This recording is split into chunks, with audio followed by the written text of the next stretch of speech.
Memilih pasangan hidup bukan sekedar soal jatuh cinta, bukan juga tentang siapa yang paling membuat kita berdebar-debar di awal pertemuan.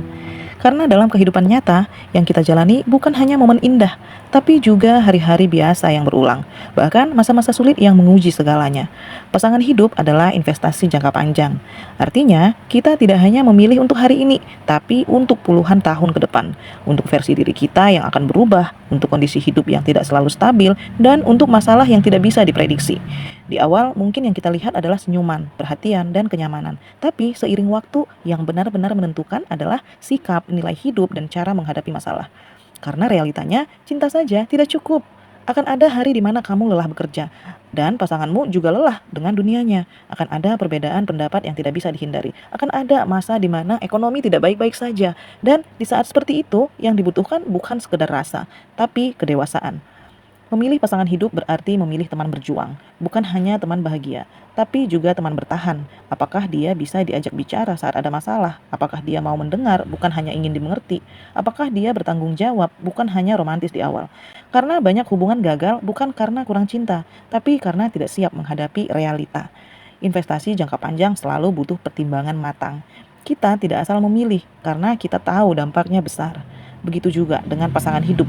Bukan soal mencari yang sempurna, tapi mencari yang mau bertumbuh bersama, yang bisa menerima kekurangan, tapi juga mau memperbaiki diri. Yang tidak lari saat keadaan sulit, tapi tetap tinggal dan mencari solusi. Dalam jangka panjang, yang membuat hubungan bertahan bukanlah momen besar, tapi kebiasaan kecil yang konsisten. Cara bicara, cara menghargai, cara menyelesaikan konflik, hal-hal sederhana tapi berdampak besar. Dan satu hal yang sering terlupakan, kita juga harus menjadi pasangan yang layak untuk dipilih.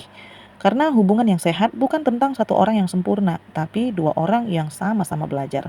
Belajar sabar, belajar memahami, dan belajar bertahan. Jadi sebelum memilih pasangan, tanyakan pada diri sendiri, apakah dia hanya membuatku bahagia hari ini, atau dia juga orang yang bisa diajak menghadapi masa depan. Karena pada akhirnya, cinta yang kuat bukan yang paling indah di awal, tapi yang tetap bertahan, meskipun sudah melihat sisi terburuk satu sama lain. Memilih pasangan hidup adalah keputusan besar, dan seperti investasi jangka panjang lainnya, hasilnya tidak instan. Tapi jika dipilih dengan bijak, ia akan menjadi tempat pulang, tempat bertumbuh, dan tempat kita merasa tidak sendirian menjalani hidup.